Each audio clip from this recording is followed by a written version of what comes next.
successful time И что же я смогла узнать, создавая свой when you дайджест? can Очень advertise много всего, но я the activities by буквально три, all наверное, those самые groups. важные вещи скажу. I have three main points to comment. So back in 2019, I started with my first digest, and for sure we will publish our third publish. So at the time when my first digest was published, I was really shocked by the scale of feminist movement in Russia. So I thought that I will discover 30 or 40 groups in total throughout Russia, but that was the number in Moscow alone. But there were a lot of groups focused on uh, therapy workshops, the growth of self-conscious, artistic workshops dedicated to female topics, parties and festivals with a big agenda, like Fem Day in Samara, Riot Day in Murmansk, or Fem Bayram in Ufa, and there were intercity events, regional events like Non-Guilty, music festival, which covered more than 20 cities dedicated to home and family violence. And we have some feminist networks which unite a number of organizations, and I could count over 300 events in 2019, and there were some local groups behind them, and I could contact some of them. They worked in at least 34 cities, and in other cities, so there are radical groups, or there are different communities which frequently don't know about one another. And so I could discover that we have much more movements and activists that initially were visible from Moscow. And there were a number of reasons: our internal policy and the lack of funding,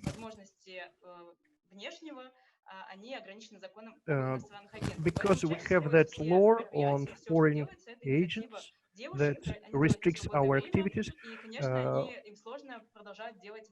So most activists spend their free time, and they lack institutional support, because in case in a city you don't have a cafe or a cultural center which welcomes activists, then it's not really possible to carry out that type of activities. So there is a group called Feminism in Kaliningrad, but it is an exception. However, cities have underground galleries, like in Kazan, a gallery in the building of the former furniture factory, or cafes, or cultural centers, like in Nizhny Novgorod.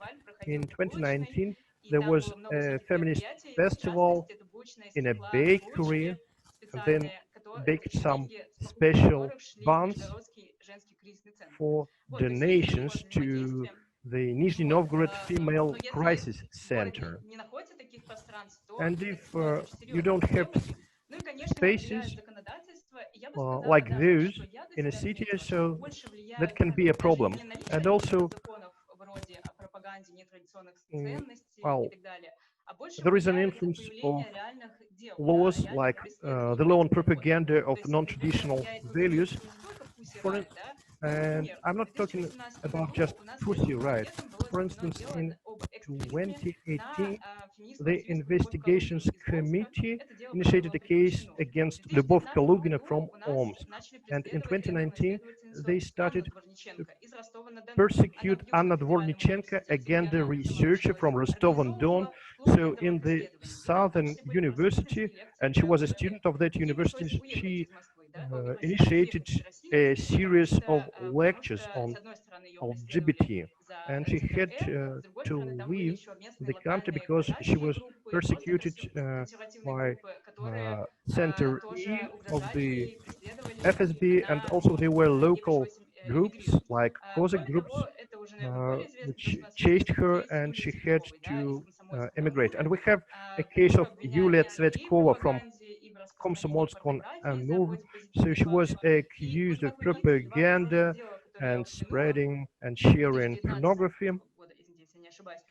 Они напрямую связаны с тем, что феминистские активистки связывают So, повестку с ЛГБТ-повесткой, и вот это очень влияет the на reason то, for что persecution делает was that сталин feminist феминисткам. Например, activists в 2020 году я linked делала дайджест, their и я agenda заметила, to что в некоторых LGBT городах agenda. феминистки теперь And боятся at the time of ЛГБТ-тематики, my и они digest, просят, I например, не realized that приносить на feminist митинги activists were феминистские a little bit плакаты с scared of ЛГБТ-тематикой, да, чтобы не LGBT подставлять, не подвергать issues, угрозе and участников they и requested us организаторов not этих to митингов. И вот, в share принципе, вот эти posters все проблемы, да, вот эти вот все сложности, с которыми covering сталкивается those движение, они делают topics. его очень So ситуативным. we have То есть вот даже some в промежутке difficulties, всего в 2 года, and сравнив even два вот этих for дайджеста, the time которые я period of тогда, 2 например, years, делала, when я I увидела, could что compare за это my время two успели появиться digests, новые группы в новых I городах, но realized также that действующие раньше new группы groups и их блоги emerged in стали many менее cities, активны или and вообще existing перестали groups обновляться. are now less Вот. active, so they no И, longer конечно, update феминистки не their спешат регулировать, posts современные, да, вот это новое in поколение blogs. феминистских активисток, And the new они не generation of спешат feminist регистрировать свои activists, организации, потому что это приносит очень серьезные проблемы. they Ну и don't всего этого, такая register вот new неустойчивость, неравномерность, конечно, создает community такой очень communities and специфический, да, путь organizations, развития and движения. И я не думаю, что the result is ситуация a very стабилизируется specific после path основания этой of институции. movement, and И, наверное, I don't see any последний такой момент, reasons который я for поняла, делая свой stabilization. дайджест, это то, And что the last thing I хотя noticed есть локальная preparing my специфика у digest разных феминистских is групп, that different feminist в groups have принципе, their есть и local общие agenda, темы, of такие course, but there are глобальные common темы, topics, которые global поднимаются topics в самых разных raised группах и в самых разных by городах, и вокруг very которых different groups фокусируются в том in числе вот very эти вот different самые cities события and на 8 марта. towns, И вот в 2020 году and it is такой all главной темой стало домашнее насилие. done Да, естественно, это in March, очевидно, что это before the 8th of связано March, с тем, что у and нас появился новый this законопроект year in о домашнем 2020, насилии, да, family опубликованный на Совете violence Федерации became the 29 ноября major 2019 topic. года. Этот проект очень широко We have обсуждался в a обществе. new Сейчас он, к сожалению, заморожен, но для феминисток draft это было law очень важное событие, то, frozen что for такой now проект появился, about и то, family что в его violence, and it was создании a big event участвовали for феминистки, feminist настроенные activists, правозащитницы. and И the human поэтому вот rights это очень activists сильно focused обсуждалось. on feminists Я were знала, really где-то involved in its треть, наверное, всех preparation. мероприятий, да, And I think 2020 that года была one про third of домашнее all насилие, про our этот events законопроект, in дискуссии, 2020 обсуждения, как were это dedicated регламентировать. Но to также family поднимаем violence, to home violence, феминистки современные and российские also темы сексуального modern насилия и Russian безопасности feminists женщин, которые speak about обеспечивали феминизм в sexual России, violence бытового and сексизма, women's труда женщин, положения safety, женщин с инвалидностью, everyday и вообще sexism, положения the уязвимых групп. situation of Ну, это все disabled кажется women довольно and понятная такая vulnerable проблематика, но groups. на фоне So I think этих тем мне those показалось topics are очень quite неожиданным, что есть clear, but еще it was очень большой a интерес little к bit теме феминистского и surprising for женского me искусства. that still there В is a принципе, big Надя Фургян, да, interest искусствоведка, towards она писала, что в feminist 2014-2015 art. году в So Санкт-Петербурге и в Москве случился in какой-то бум 2014, in феминистских выставок, 2015, бум in St. разговоров про Petersburg and in феминистское Moscow, искусство. the Так вот, по моим наблюдениям, по feminist моим дайджестам, exhibitions это на were самом деле booming. продолжается, просто он теперь как бы And перетек немножко в другие I города. could И notice that this искусство или boom дискуссия о is нем это still очень важная continuing, составляющая вот этих мартовских and феминистских мероприятий. it happens in У other нас cities. проходят прям отдельные It's большие an important события по component феминистскому of женскому feminist искусству. events we Например, have in в March. 2020 There is a году big в discussions. For instance, Волгограде был in большой 2020 in фестиваль Volgograd, именно there was a big волгоградского женского festival искусства, то есть такая of локальная тематика фем-арт. Volgograd У них проходили femme art, музеи. a Вот local мне, event конечно, любопытно, почему именно феминистское in искусство a стало number такой of важной museums. темой And it's a question for в me этих why всех feminist работе art всех этих локальных became групп. an important Ну вот, topic наверное, for основные мои all выводы, those которые я могу local сделать groups. на So those основании are the своего main небольшого conclusions I can probably ресерча. make Я, конечно, буду продолжать based делать on этот my дайджест и small research, and наблюдать за I тем, will, как of будет course, весь этот continue ландшафт with феминистского other движения в России digest, and I меняться. will И я, keep конечно, on готова поделиться analyzing the дайджестом со всеми landscape of желающими. feminist Он movement доступен в сети. in Russia, Его and также I'm можно happy найти, to например, share я our писала results статью для «Новой with газеты», которая everyone называется who is «Дорогое interested. 8 марта». И там есть I ссылки wrote an на оба article for дайджеста, the если вы new хотите найти их прямо paper, сейчас. the Novaya Вот, Gazeta, спасибо which is большое, called спасибо The большое, что Other дали мне 8th of возможность. March. So many thanks for this chance Спасибо to speak большое. before the Thank you audience. to all of our panelists. Once again, if you have questions, please submit them via our Q&A function. I want to start, we actually have quite a number of questions, and I would like to start with a question about the sort of the incompatibility between authoritarianism and feminism. We have a very good question. I'm looking now for the specific formulation. Yeah, the person, Chesgul Madazimov, I hope I'm not butchering the name too much, is asking, I never really understood how authoritarian regime and feminism really contradict each other. Is it that the authoritarian regime at its core is meant to be ruled only by men? Who would like to? Valerie, please. I suppose I could comment a little on that. I think authoritarian regimes in general don't like to have, they don't like their subjects to have other ideologies to turn to, right? Ideologies that would enable people to question the regime in power.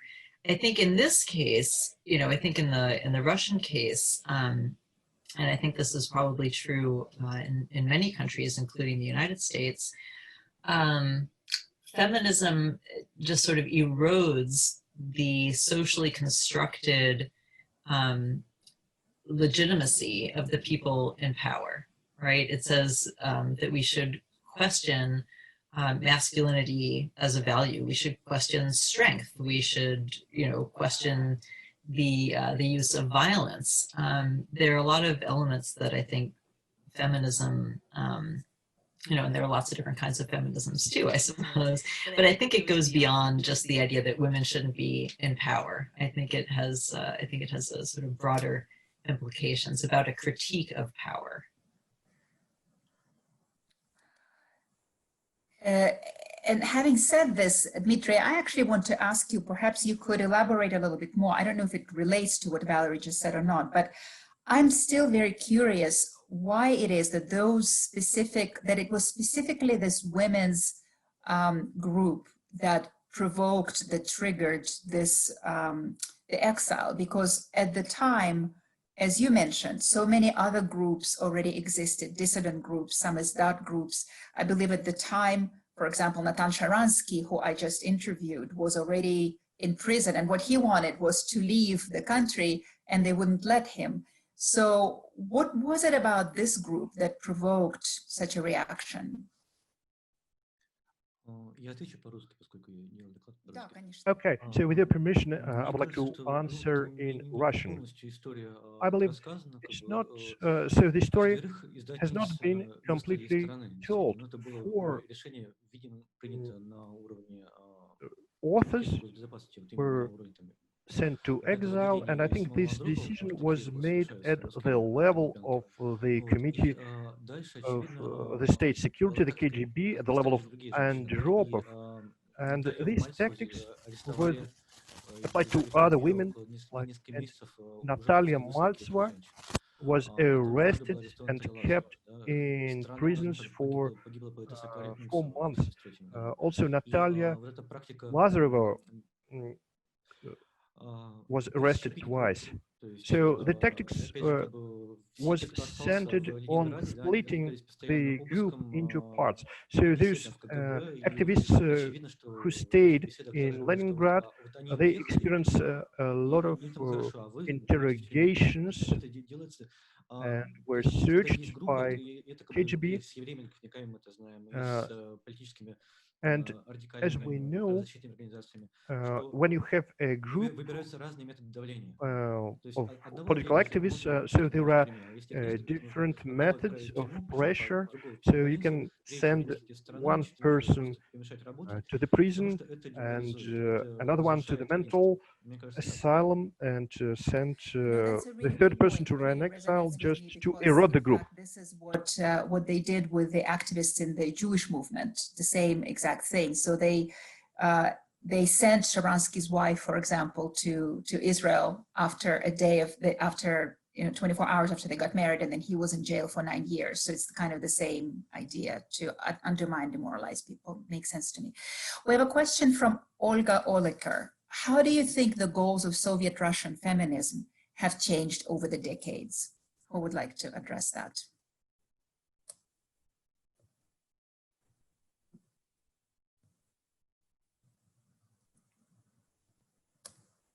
Ella, would you like to go ahead? Yes, I would like to say a few words because I did not research like Dmitry does, the Russian Samizdat, the underground press. But speaking about the groups I deal with, explicitly, they call themselves feministic. They are absolutely sure in their identity, in what they are. And in this dissident feminist movement, just only Mamonova was as brave as to call herself feminist, but now it's not a problem any longer. They do it. Speaking about the feminism of the dissidents, there were people who wanted to link religion and the female agenda. Today, I don't have any trends like this. Dmitry, I would like to dwell on it. It's difficult to speak what was going on in the post-Soviet system after this group of women was sent abroad.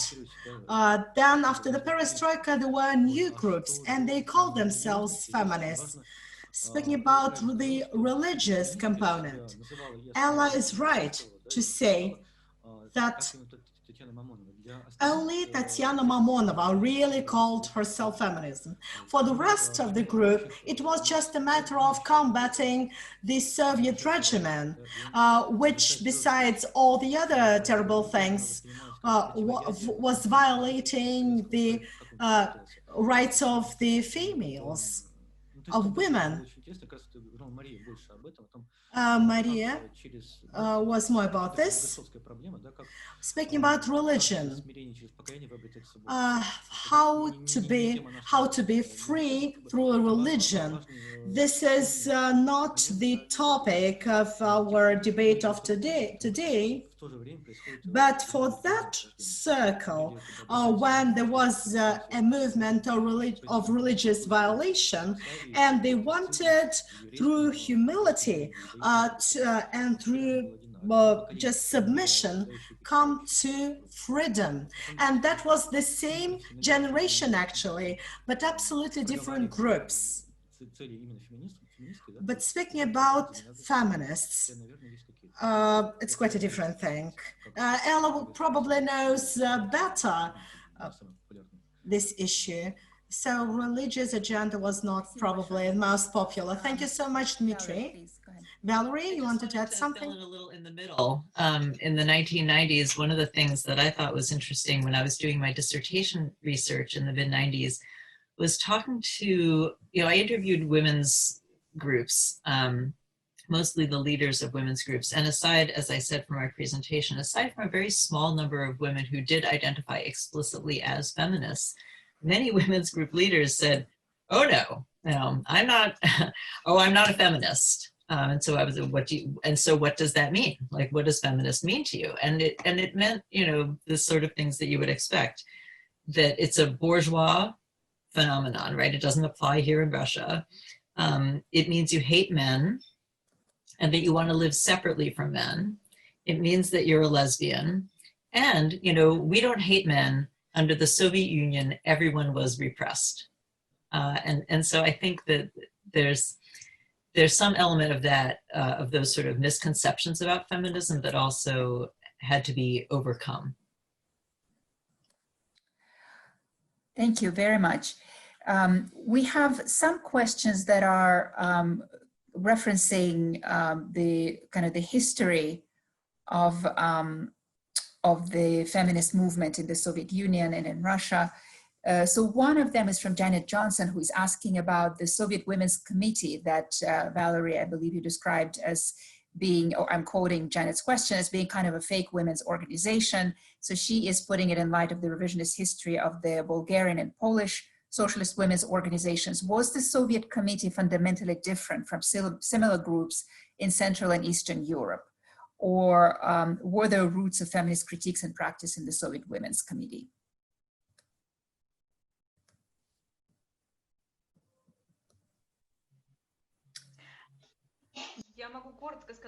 I can answer shortly. This is not my topic actually, but I know that in Russia there are research people like Sasha Delaver.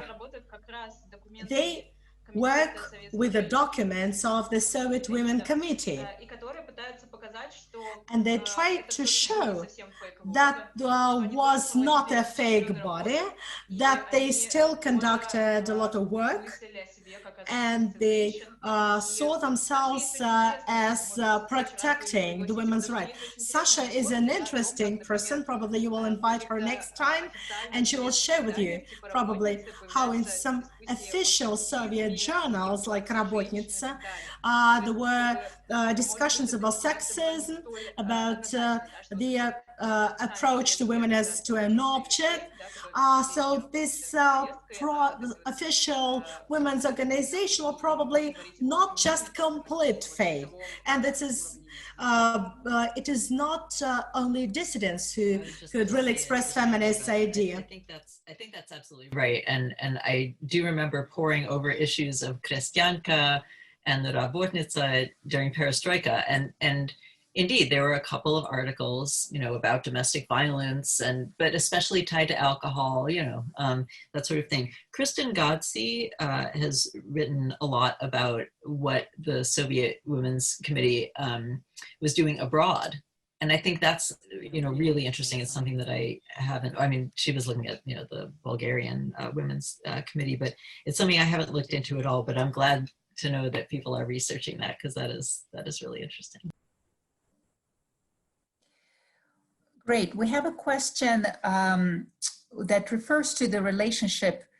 I'm actually going to broaden it. It's a question from Rochelle Rothschild, who's asking, why is it, given that Soviet dissidents such as Sharansky, Brodsky, Solzhenitsyn have received great adulation and attention in the West, of course, Sakharov also, it wasn't the case with feminist dissidents before Pussy Riot. So she's asking why that was. What was it largely sexism among dissidents in Western media? And I want to broaden it a little bit and ask, what was the relationship between the feminist dissidents in the Soviet Union and the broader dissident movement? Was there collaboration? Were they supported?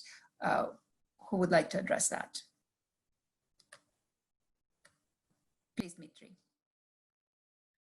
Я постараюсь немного что-то сказать. Связь, ну, связь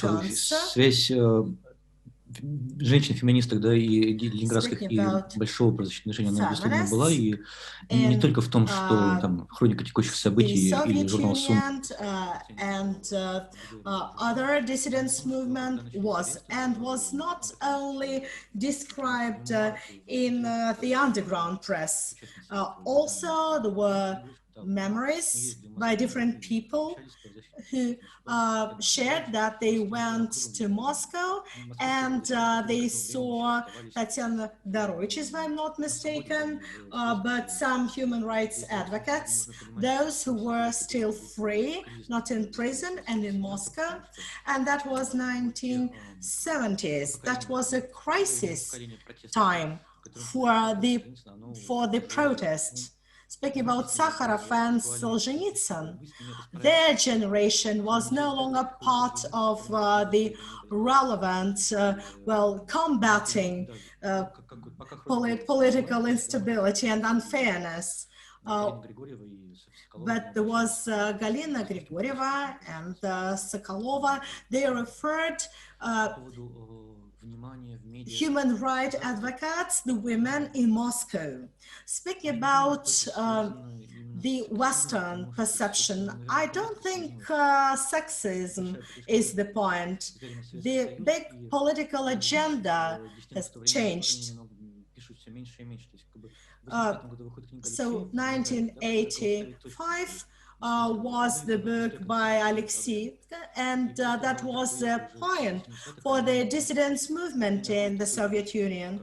And that is why those who are still abroad and they want to speak about, they are not supported because there are other problems like Afghanistan, the processes in China, Iran, which were much more interesting than feminism in those times.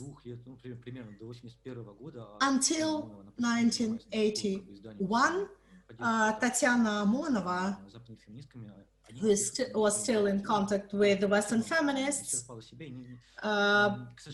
well, she worked, but the agenda, that interest was not prolonged to that issue. That was over. I don't think that was about the fact that somebody did not accept it abroad.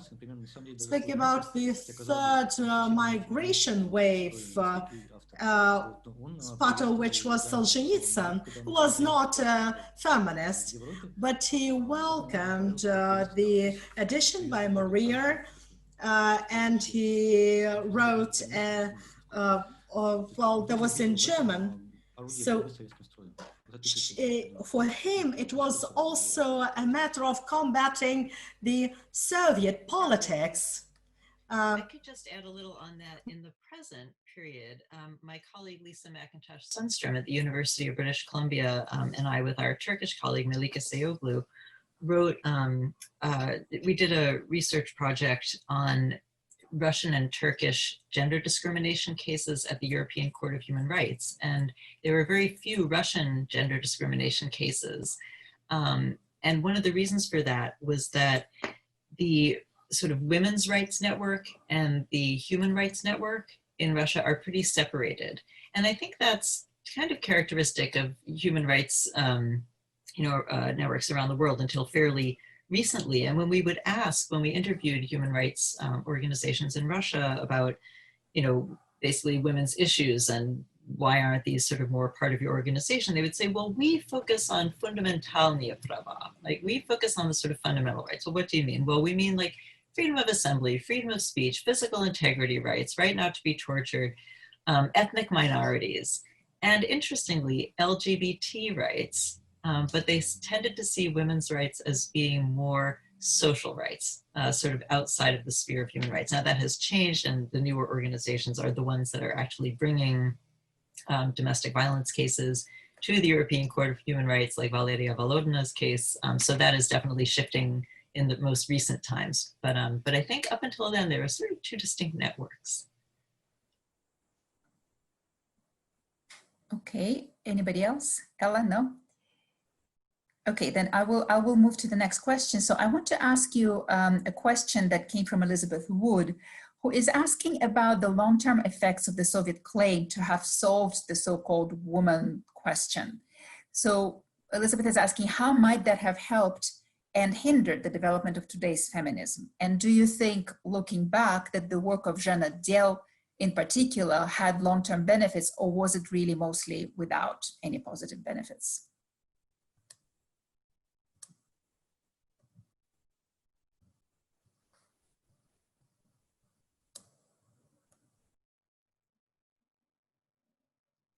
Anyone? Ella, please. Я могу немножко, начать. Ну, для современных, вот, наверное, надо важную вещь сказать, которую я не сказала в своем докладе, что, конечно, те speaking about one important thing I didn't mention in my presentation. Это, конечно, активизм совсем как бы нового поколения. Well, there are new activists and new movements. I found them through social media. Взаимодействия, в которых These are the new, more active feminist institutions, more active than those created in the 1990s. But speaking about this new generation, I speak with, there is no question. No one says that all the problems of women were settled in the Soviet Union. No, this is not an argument and they don't use it. There are different debates. Different people discuss about different kinds of feminism, radical, Marxist, shall we go back to socialism? So there are socialist feminist movement. There are other unions.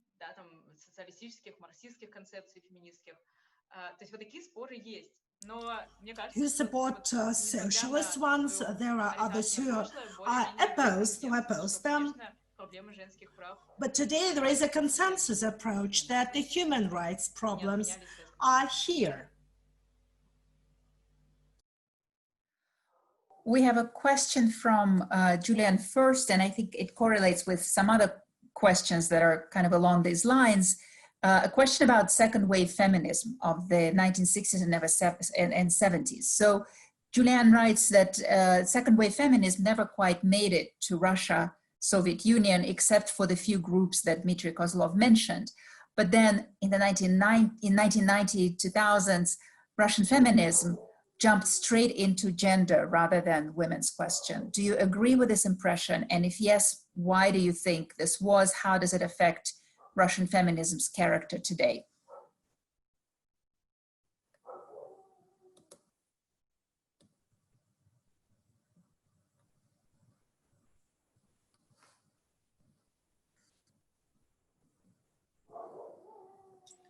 I think that's a really interesting formulation, right? I hadn't thought about it quite that way before, but I would say that you know, so in the 1990s, gender was such a new and unfamiliar term in Russia. You know, that was another question that I asked everybody. There was the Moscow Center for Gender Studies, and outside of Moscow, when I was in Ivanovo and Cheboksary, you know, I would say to people, you know, what does the word gender mean to you? And, you know, people had absolutely no idea. I remember Nadia Ashkikhina, who's a journalist and well-known journalist in Moscow.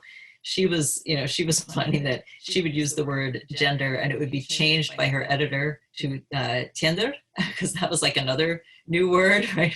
Having to do with the banking sector, I guess. And so it was just completely unfamiliar. But the concept, though, you know, of gender, the idea of the social construction of sex, right? The idea that our biology doesn't determine who we are or what we're skilled at or what we can do. I think that was very much, I think that had, in some ways, I think that caught on pretty well in the 1990s, and that partly what we're seeing now is more like a reaction against it, not what we're seeing among feminists, but, you know, sort of the regime and the Orthodox Church, you know, activation against the idea of social construction. They're still pretty stuck in the essentialist, you know, way of looking at things. And, you know, and for now, I would just agree with what, you know, with what Ella said. There's a striking amount of conflict over what type of feminism it's okay to belong to. Yeah. А можно я чуть-чуть добавлю? And may I? Кажется, я читала у Анастасии Посадской. Я боюсь ошибиться, но мне кажется, да, что термин гендер вообще в исследовательскую сферу в 90-е годы был привнесен как бы сознательно, чтобы отделиться the term gender was brought to the agenda of 1990s to have a clear separation from women's topic due to some negative connotations, to protect gender studies for their future development. And I think that in modern feminism in Russia, and that was borrowing from US studies, we have gender critical activists which are against using the term gender, we have such So activists. we have kind of two questions that I think are part of the kind of two sides of the same coin, maybe. So one is from Golfo Alexopoulos directed for Valerie specifically, but I would say that anybody who wants to answer it, jump in. Have you detected any changes or shifts in gender norms, perceptions, perhaps due to COVID or women's activism in Belarus, that could undermine Putin's legitimacy? So that's question number one. And then from Eleanor Hardy, the question is, what can other ways for organizations, grassroots campaigns to encourage feminist values without it being a perceived threat to Russian national identity and by the Kremlin? Well, I could comment a bit, I guess, on the first question. I think that under COVID, there's sort of almost a hardening of gender norms, you know, and I can say more about that with regard to the United States probably than with regard to Russia. I feel like masculinity, you know, has just come to the fore, you know, especially with, you know, with Trump insisting that we can't let the virus dominate us, and all this refusal to wear a mask, you know, masculinity with a K, you know, that you really, and then there's also been all this efforts to undermine the masculinity of male politicians who do wear a mask. You know, you think about Joe Biden criticizing Trump for having taken off his mask, you know, infected with COVID, walking into the White House with the mask off. And Biden put out a very short ad showing Trump taking off his mask and Biden putting on his mask. And Tommy Lahren, a conservative Fox News commentator, tweeted out, how about a purse to go with that mask, Joe? You know, to just sort of say, you know, that it's feminizing to wear a mask. It's weak. And so I feel like with COVID, there's the other thing that came up around COVID, of course, is increased activism in Russia around domestic violence. There's a lot of concern, very justifiable concern, that women wouldn't be able to escape their abusers. You know, the time that women usually leave is when the abuser is at work or is away on a business trip, and COVID made all of that impossible. So I think there was quite a lot of attention because of the pandemic to domestic violence and the need for activism and legislation on domestic violence. And what about, how can groups work to encourage feminist values without necessarily provoking, kind of without being a threat? Is that possible?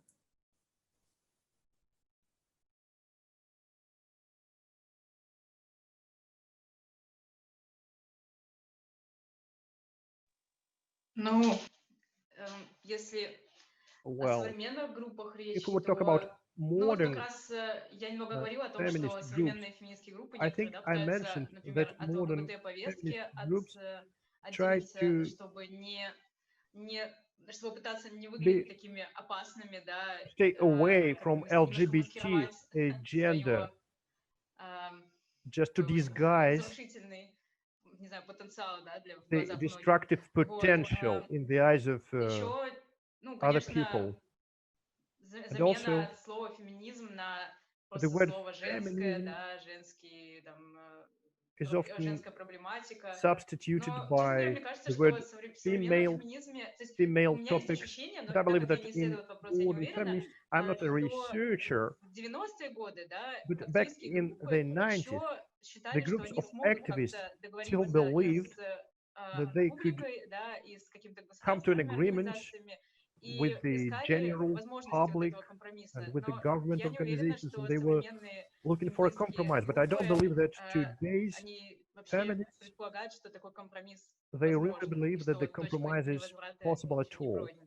То есть я бы That сказала, что феминистские современные группы, они, I конечно, think that пытаются they believe we гибкими, are behind например, the point они of no пытаются return. сотрудничать The с feminist женскими groups кризисными try центрами, to которые be открывались как раз в flexible. They 90-х try to годы и в начале cooperate 2000-х, with да, они пытаются, the например, они crisis помогают, и вот я centers знаю точно, что for в women, Казани which opened активистки back in the помогают кризисным 1990s. I центрам know that in с Kazan, соцсетями, да, с какими-то feminists с help какими-то технологиями, да, которые, crisis вот, может быть, они centers лучше в by этом подкованы.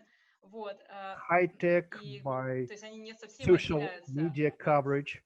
So they don't completely separate themselves Мне кажется, from что они теперь не their согласны быть agenda, такими гибкими, как but раньше, потому что well, no, не видят перспективы в этом, что ли. Но they это no longer то, что в want голове to be возникает, that такое впечатление. as flexible as they used to be. But we need to, well, I think evidence to prove that. I think there's really something to that.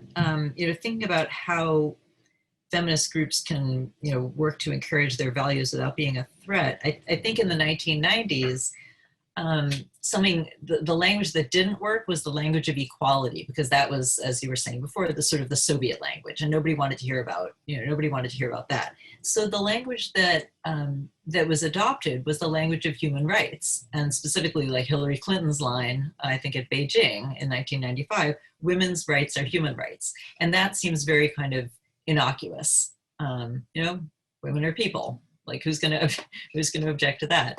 But I think it's pretty hard to explicitly endorse feminist values without constituting a threat. I think that Ella's right about that. Thank you very much. We have a number of questions about Russian feminism as it relates to other countries, and not necessarily the West, but more broadly. So, yes, how could we, Ekaterina Badyagina is asking, how can we place Russian feminists on the map of global feminism? How would you define it? And we have a question from Jazgul Madazimova, who is writing that she is from Kyrgyzstan, where one of the main obstacles that feminists face is the values of Islam and the supporters of the dominant religion. So again, how is Russian feminism different or unique in that, in its relationship with feminism in other countries?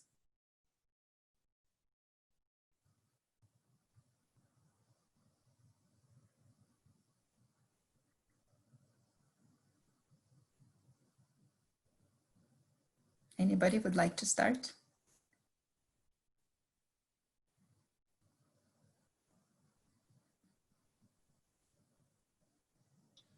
Okay. So, I mean, interesting, right, about religion. I think that Orthodox religions of all kinds are the natural enemies of feminism, right? Whether we're talking about Russian Orthodoxy or Jewish Orthodoxy or Islamic Orthodoxy, I think they all tend to have an essentialist view of men and women and the proper roles and behaviors and functions of men and women. You know, the question about Russian feminism as it relates to other states and where it fits, you know, for a long time, I think the idea was that feminism in the third world meant something very different from feminism in the first world. I think the common territory for feminists around the world is on violence against women. But this is something that happens everywhere. It happens irrespective of class. It happens irrespective of, you know, any other kind of identifier. So I think that that's, you know, I think that that's something that brings feminists together around the world. That's sort of where I would start. I don't know if Ella would like to continue. Yeah, thank you. Я, честно говоря, вообще не знаю по Well, поводу, honestly, не знаю, честно говоря, вот как поместить I российский don't феминизм know на карту how глобального we can феминизма. Вот об place этом я не Russian размышляла, но я больше feminism on the map замечала of global feminism. какие-то, But I как think происходит I трансфер, да, то noticed есть в what современном, happens например, with the российском феминизме transfer of произошел values трансфер вот этой in вот the modern радикальной Russian феминистской feminism. повестки, связанной с So TERF-движением, да, вот эта the вся дискуссия radical о feminist agenda допуске или недопуске and транссексуальных людей в движение, о том, this нужно ли защищать их права или не agenda нужно, on whether we can она admit какую-то здесь очень благоприятную transgender почву people to the приобрела movement. и So it активно found развивается, uh, и прямо происходят битвы на этой почве, very дискуссии, ну, в основном в favorable интернете, ground о here, том, and there are нужно a lot ли of ТЕРФ или не нужно, battles and и нужно ли discussions терпеть ТЕРФ в on своем the движении internet или не on нужно. whether То есть я вот вижу вот we такую should связь на уровне tolerate трансферов, TERF да, с какой-то people in глобальной our повесткой или movement. с повесткой в других So странах. I see Но про the про link то, of the как мы можем transfer российский with the активизм global и agenda and глобальном what's going on ключе, in other я countries. не скажу. But as for the Russian feminism, on how we can see it on the global map, Thank well, you it's a little bit very difficult much. for me to answer.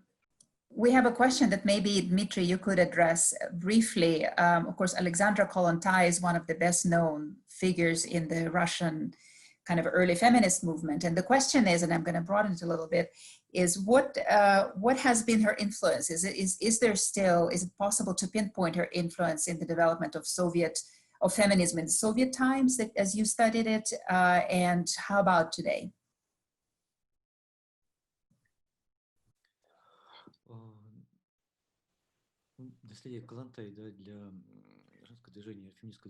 So Alexander Kollontai played an important role for feminism globally, but as for feminist dissidents, well, all of them tried to stay away, to keep a distance from the Soviet state and the Soviet values. So in the introduction to the almanac I mentioned, so Kollontai was mentioned, and Vladimir Lenin was talking about emancipation, but the Soviet Union actually forgot about that. So it was mentioned as a fact. There was no revisionism saying that we needed to update the Soviet project and make the Soviet Union great again. No. In Maria magazine, there was an important discussion about Marxism and Leninism and how they see feminism. So, the majority of members who took part in publishing Maria magazine, so they were anti-Soviet in their position. So Alexander Kollontai was not relevant for them. Over time, some of them acknowledged that Kollontai influenced their family histories, recalling their grandmothers who took part in some revolutionary initiatives. But back then, their main text, well, of course, they read Engels, but they had other figures that impressed them more than Alexander Kollontai back in the day. And we still have so many questions, and I know we're not going to get to all of them. We only have time left for one, and it's a question from Michelle Rifkin-Fish. She's asking, what additional kinds of problems related to gender are concerning to Russian women beyond domestic violence, sexual assault, LGBT issues, and other specific issues that perhaps differ from the most commonly discussed Western European American feminist issues? And she adds that she's thinking of postponement or rejection of childbearing, for example, legitimizing men's involvement in caregiving, etc. We only have 2 minutes to answer this question. And Ella, I want to point out that several people have asked you to provide links to your digest. So I wonder if you can drop those in the chat. Okay, so who would like to take Michelle Rifkin-Fish's question?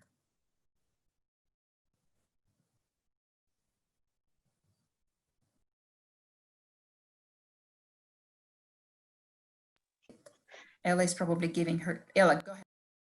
Да, я сейчас тогда скину в чат. Я просто скажу о том, что есть локальные I will gladly share the links in the chat например, box. And of course, there is local gender in 2019. Well, in 2020, family violence topic really dominated. It became more and more visible. But in 2019, I initiated some events dedicated to immigration, and it's specific in the post-Soviet countries. Now people who come to Moscow and other Russian cities, they used to live in the former Soviet republics, but now they are unwanted. They are really vulnerable, especially female workers. That's a separate topic.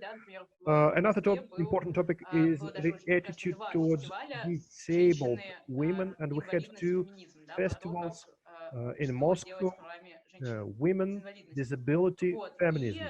on what women with disabilities should do. Well, and I need to double check it, but Fem Bayram Festival in Ufa, I believe that it touches upon the topic of Tatar women. We have a lot of ethnic groups in Russia, so the local agenda of Tatar women, their history, their intellectual background. We have a lot of events dedicated to those topics. Okay, I think that we are going to wrap up here while Ella puts her links into the chat. I'm going to thank our panelists very, very much for joining us for this fascinating conversation. The recording will be made available soon on the websites of the Kennan Institute and the Sakharov Center in English and in Russian. I want to thank everyone who joined us today and asked such excellent questions. I want to thank the Sakharov Center once again for co-sponsoring today's excellent discussion. And finally, a big thanks to our translators, Dmitry Vinyavkin and Daria Nasavitskaya, for their superb work that made this bilingual event possible. And finally, I'd really like to thank my team, especially Victoria and Nina, who really made this event possible and organized every detail of it. So thank you all very, very much. We'll look forward to having you with us another time at another event.